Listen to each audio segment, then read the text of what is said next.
Hey everyone, this is Kandace and Sher with Processing Trauma Out Loud. Sher, we're going to do something a little bit different today. I mean, not that much different. We're still processing our trauma out loud, but really, we also want to process our healing out loud. And today, we are going to start just a little two-part series where you're going to interview me about where I'm finding myself on this very day in my healing journey. And then next week, I will be interviewing you on where you find yourself in this healing journey. It's so good, and I think it's so important because, like we've said so many times, we are bringing our voices into the world in kind of this unique space of letting our listeners see us on the journey. Like we're not speaking. I mean, we have done lots of speaking past tense, as we have shared our stories and talked about our childhood trauma and things like that, but we also give a lot of glimpses into where are we on the journey and where are we on the journey today. And you're finding yourself in a whole new place in geography, where you might want to just tell a little bit about where you are today. Yeah, well, 4 days ago, I pulled into Sandpoint, Idaho I don't know how long I'll be here, but everything in my bones, everything in my body knows that this is the correct place for me to be right now in my life. I'm living with my daughter, who has graciously invited me to winter with her in northern Idaho. Do you know what that means, Cher? Minnesota cold. Yeah, so they have hard winter for 4 to 5 months, and but people live outside here. Like, the weather does not keep people inside, and for those of you who have listened, and especially you, Share, you know that nature and outdoors is a huge part of my healing journey. And right now, I am literally in a mountain town, and when I look all the way around me, there's mountains all the way around. And I woke up this morning and I was walking my dog and I thought, "Oh my goodness, I am literally being held by the mountains." Wow. Yeah. I love that for you because I know the mountains are that for you, stability and strength and containment. And to be in a place where you feel that from the world, from nature, from God, from something that's so much bigger than yourself and even bigger in a different way than human withness, Mhm, that is so important, but this is a different kind of containment. mhm. Yeah, it is. I like that you're naming that because I am so appreciative and so grateful for the friends support that I've had in this season that I'm in. And I can't imagine not having it. But the truth is, I am experiencing something even, I don't want to say greater, but something kind of even more powerful than if someone can always be there for me. Like, I'm being there for me because I am feeling the flow of the God inside of me. It's just pretty profound. Yeah. Wow. I want to hear more about that. And that's what we're going to talk about today. Like, the theme is, where are you finding yourself? And as we know, we're always on a pilgrimage of sorts. Well, maybe I won't say always, because sometimes we're stuck for long periods of time, but the word pilgrimage has been something that I've been really pondering a lot and feeling. And in a sense, you're on a pilgrimage in a way right now, from something to something. And you haven't landed. You're on the pilgrimage, and it's not a set course, though. There's a lot of undefined and unknown, and you're kind of making it up as you go in a lot of respects. But do you want to just talk a little bit about that? Like, where are you coming from? I think it's Dan Allender who I read many years ago who said, we cannot know where we're going if we Mm. do not know where we have been. And that's part of the foundation of why we do story work. We want to go back and see where we've been. So I'm not asking you to go all the way back to the beginning of childhood trauma, but where are you coming from, Kandace? And where are you finding yourself? I love the way you set up that question because if people want to know more about going way back, they can go start at episode 1. But I think where I'm at, well, I want to say I know where I'm at. I feel where I'm at right now comes with complexity for me. I wished I could just say it's always feels this positive, I've completely broken free into this life of bliss. Now I do believe I'm headed in that way. But right now there's the complexity of recently going through a divorce after being married for 35 years. There is the sorrow of God, why did this take so long? And I'm even speaking of that in past tense because it's going to be an ongoing journey for me. But when I look at all the years that I longed for deeper transformation, I longed for figuring out, quote, what was wrong with me. And I'm sitting here at 55 years old. It it's complex.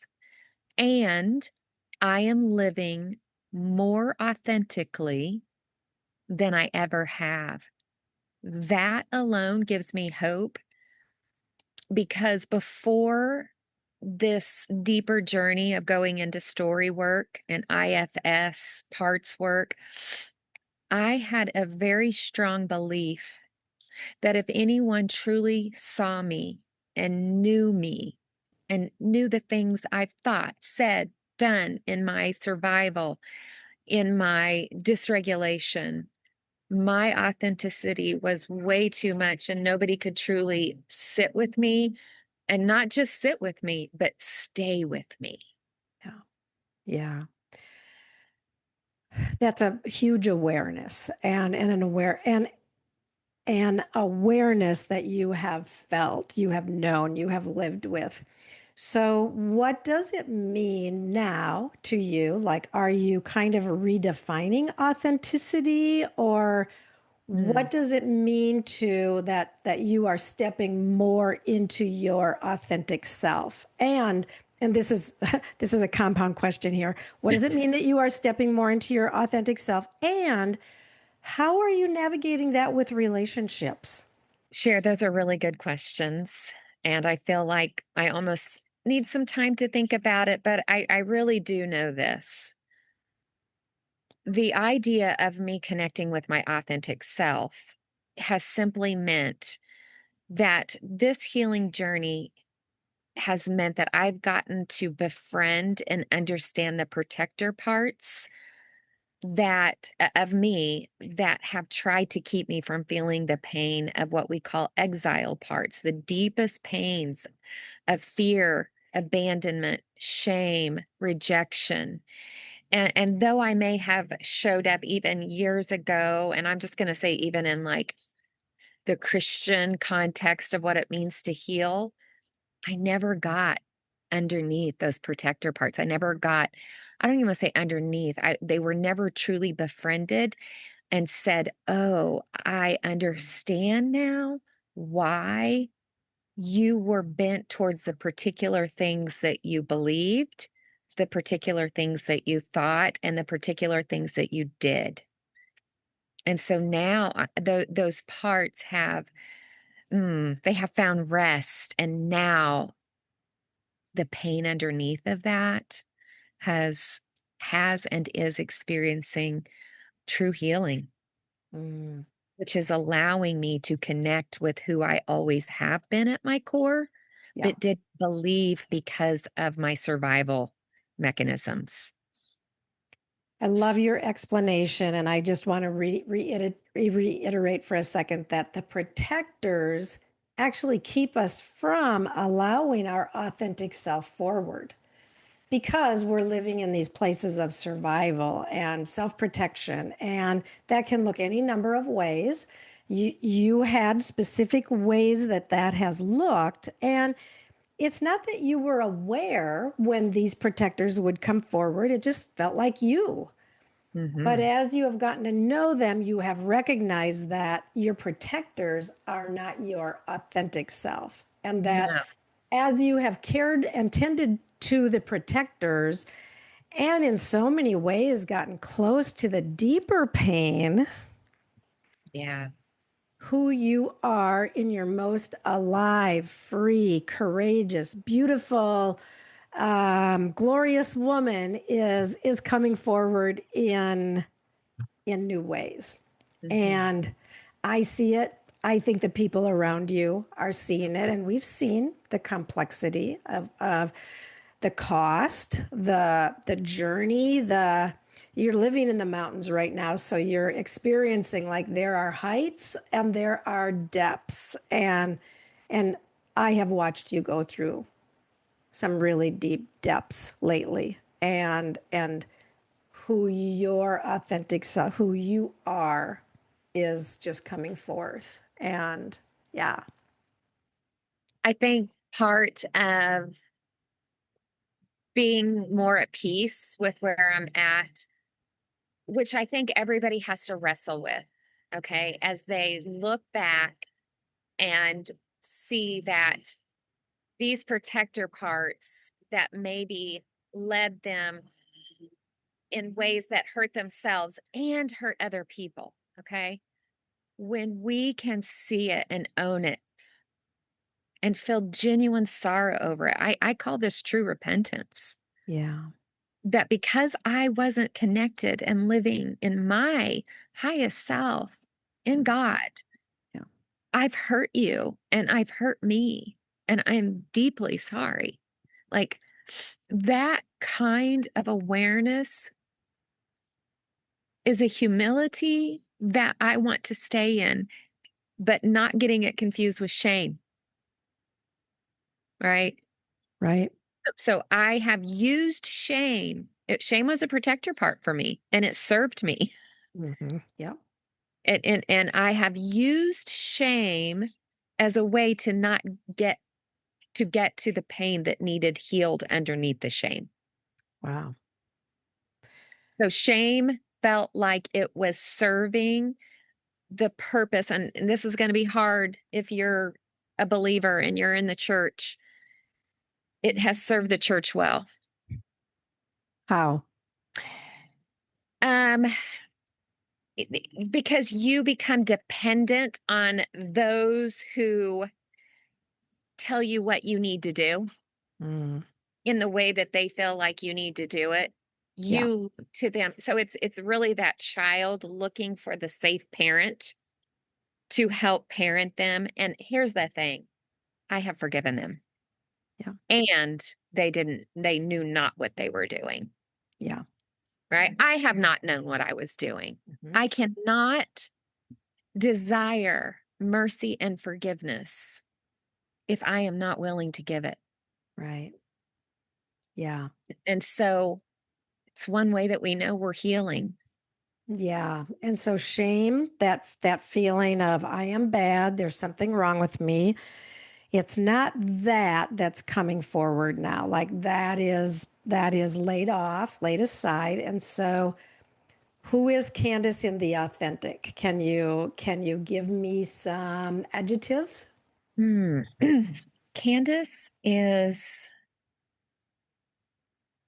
very intuitive, not perfect. Candace is playful, loves communication and deep conversations. Can do shallow when I need to, but it's not my preference. Yeah. Yeah. um, Candace can be, I'm going to drop the Candace. That just keeps feeling weird to say that. I'm, uh, I am compassionate, but I also, in my authentic self, I almost feel a little bit like watching my coach work with me on what she means by kindness, but not necessarily always nice. I Mm. can say the hard things out of love, out of, if I have your best interest at heart, I am going to speak the truth even when it stings. Thank God my coach very lovingly and kindly allowed me to sit in the sting Yeah. at times, Yeah. as she even helped cover and heal my shame. Yeah.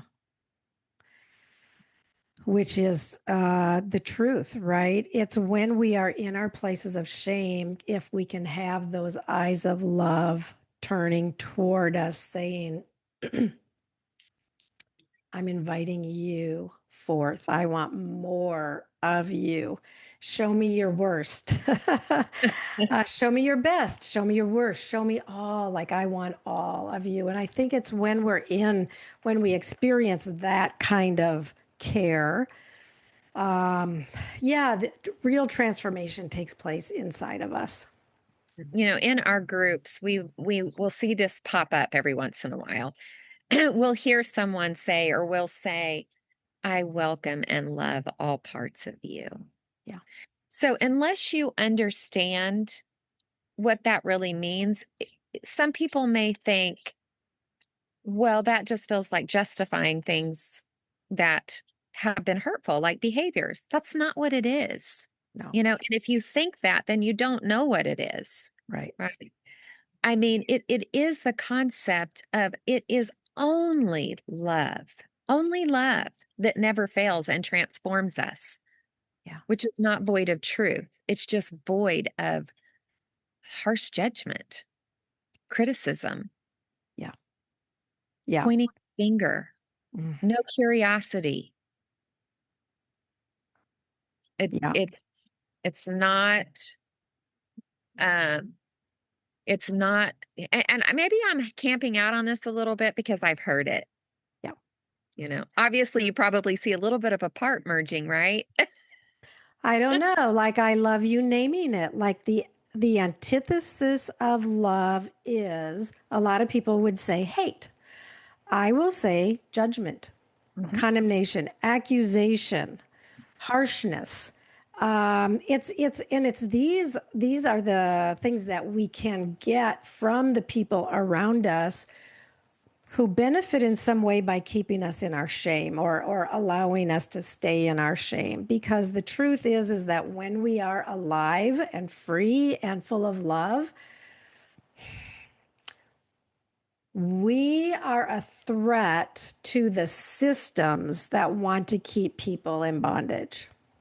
And there are a lot of people that want to keep us in bondage. And And yeah. it's so hard to hear because I think, okay, well, who would want to do that? Honestly, a lot of it's just unconscious because Oh, yeah. because it's just a threat to somebody else needing to adjust or do their own healing work or their own growth, including the church. And so Yeah. that it's just a true statement what you said, but I want to, I don't know how much time we have left, but I want to actually ask you a question. It feels a little vulnerable. Actually, it doesn't because I feel safe with you.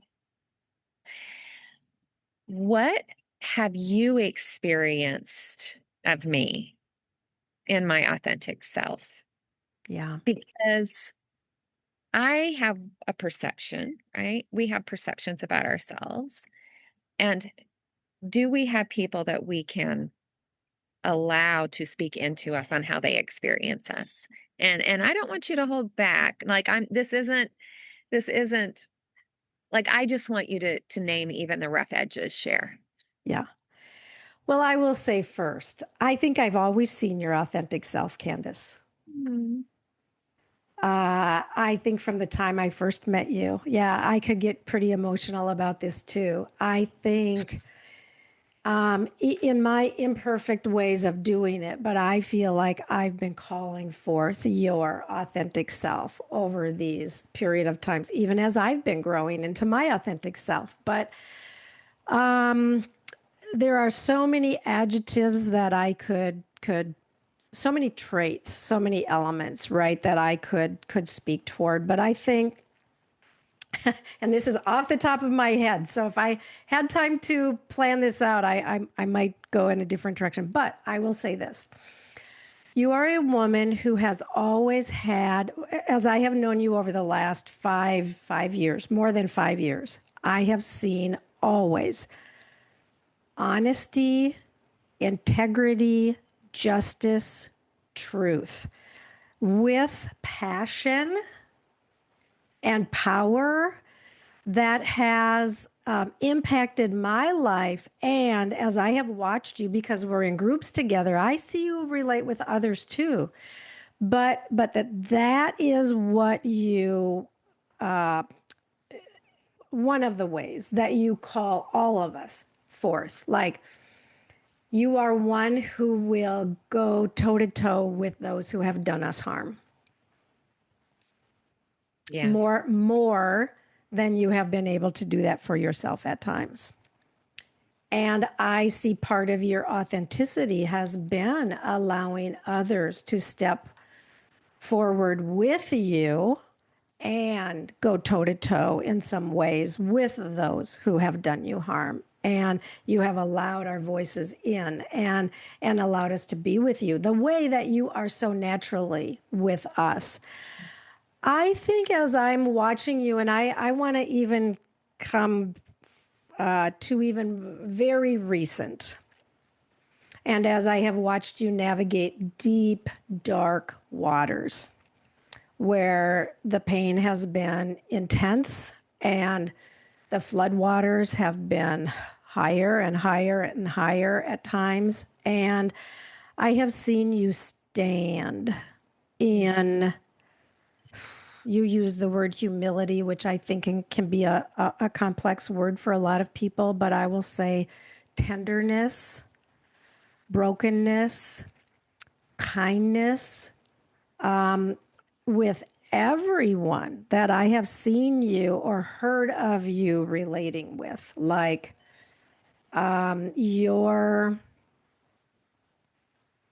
your path through these dark waters, a lot of times people really armor up. Like, I did not see you armor up. I saw your softness, your tenderness, your kindness coming forth as you were going through it.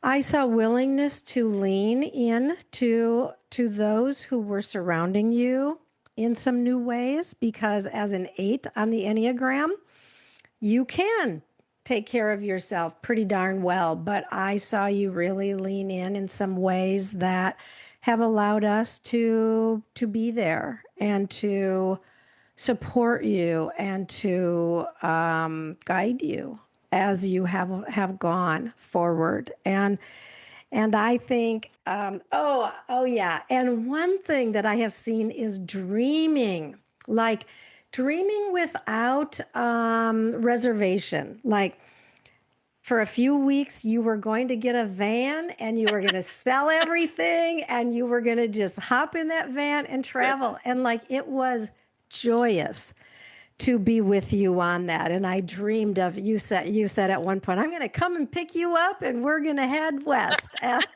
I was like, I'm all in, girl. But then it was Yeah. kind of like, wow, that didn't quite fit. And you were willing to take a step back and say, okay, I don't think that's really it, but what is it? And then you waited, and then something else opened up for you. And I love that kind of courage to be willing to dream big and even to dive in and be willing to say, it's not really feeling like it's not the right fit. Take a step back, pause, dream a little bit more, and then go forward. It didn't get you stuck, it just caused a redirect. And now here you are in one of the places that I have heard you say over the last maybe 3 years since your daughter moved out here. This place on the planet is a taste of heaven to Yeah. you. And I love it that this is the choice of where you are for these coming days, weeks, months, years, we don't know, but you are there. And yeah, so there's so much I could really even say beyond that, Good. Candace. That's good. My heart's so full, I'm about to explode. I now I'm like, "Okay, share." Because I actually also wanted our listeners to say, "Lean into those who love you and ask the question." Yeah, Lean in and listen and and receive, right? That's part of our feminine is to be able to receive the truth and in yeah, safety. And, as you were talking, I want to mention this before we close out. I will never forget when my coach, Patria, early on, she was seeing me in a very dysregulated state quite a bit as powering up. Okay. I was very much in my powering up. And she just leaned in and she goes, "Candace, who has protected you?" And I mean, I was like, I have always tried to protect myself. yeah. And if I can say one thing that's changed so much for me and where I'm at now, Mm, I am just letting all these good women and men yeah, surround me and help protect me yeah, and that I can trust it. And yeah, I'm my protector parts of what do you need? What do you want from me? Have just found rest and can play now. I'm playing in this arena of healing and growth and transformation with other people who are on the journey too. yeah. Which is your authentic self coming forth in that space. And I love that. Thank you, Cher, for your very sweet questions and taking this time to just let me share a little bit with our listeners where I'm at and who knows where I'm going. Yeah, I love it. And I have loved, and I have so many more questions for you too. So this is a beautiful topic. And I think one's so worthy to ponder. And so thank you for sharing that with me and with our listeners today. And yeah, I know next week the table is going to turn and you're going to explore some of where I am at. And I'm looking forward to that. But I want to just say to our listeners in closing, where are you finding yourselves Mm, today? Where are you coming from? Where are you? And where might you be headed? And if you don't know where you're heading, that's okay. But where have you been? And where are you finding yourself today? And what support do you need to help you in this place so that you can dream big and step toward desire and feel like you are growing into your more and more authentic self? mm. Yeah. Amen. Thank you, friend. Love you so much. I love you too, friend.